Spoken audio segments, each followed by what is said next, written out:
கோவை மாவட்டம் ஆர்எஸ்புரம் பகுதியில் கொட்டும் மழையில் தமிழ்நாடு மெர்கன்டைல் வங்கி நிர்வாகத்திற்கு எதிராக வங்கி ஊழியர்கள் சங்கத்தினர் கண்டன ஆர்ப்பாட்டத்தில் ஈடுபட்டனர்.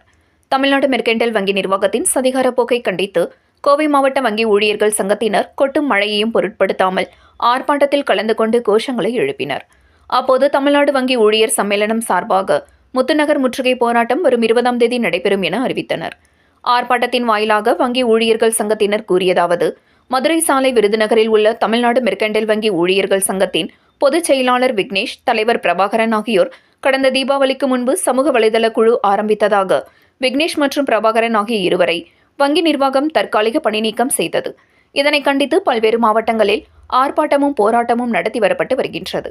இதன் ஒரு பகுதியாக கோவை மாவட்டம் கோவை ஆர்எஸ்புரம் பகுதியில் உள்ள தமிழ்நாடு மெர்கன்டைல் வங்கியின் முன்பு கோவை மாவட்ட வங்கி ஊழியர்கள் சங்கம் மாபெரும் கண்டன ஆர்ப்பாட்டத்தை நடத்துவதாக கூறினார். தமிழ்நாடு மெர்கன்டைல் வங்கி நிர்வாகத்திற்கு எதிராக நடத்தப்பட்ட இந்த ஆர்ப்பாட்டத்திற்கு கோவை மாவட்ட வங்கி ஊழியர்கள் சங்கத்தின் பொதுச் செயலாளர் சையது இப்ராஹிம் தலைமை தாங்கினார். சங்கத்தின் தலைவர் பாக்ஷா ஆர்ப்பாட்டத்திற்கு முன்னிலை வகித்தார். செயலாளர் முரளி, முன்னாள் பொதுச் செயலாளர் ராஜன் ஆகியோர் வாழ்த்துரை வழங்கினர்.